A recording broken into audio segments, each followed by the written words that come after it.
let's look at some things that are happening in a state like Lagos, for instance, where there are demolitions. One of the major demolitions that happened was around, of course, the Auto Spare Parts and Machinery Dealers Association, a SPANDA session, in market in Lagos, where demolitions did happen.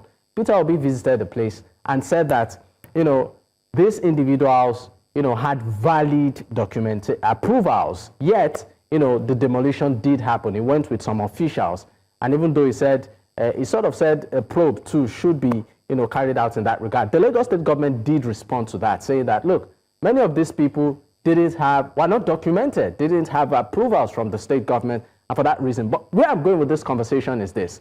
This is just one aspect of demolitions that we're seeing. But there are other, aspects happening around the state, and many are beginning to read meanings to it. Some are even saying maybe it's tribal. So I would like you to react to it in terms of actions of in some states by some, authorities. What do you think is going on here? That is why I said the institutions are not allowed to work within their confine. I was there. It wasn't as if it was only Mr. Peter Obi there. We escorted him there.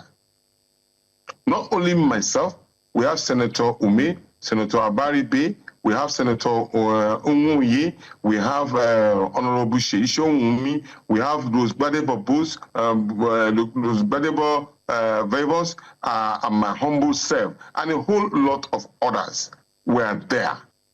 We saw it. It was an on-ground assessment. Now, the question you want to ask yourself is this. These buildings did not grow overnight. The building doesn't grow in one day. It takes time. You have to have foundations.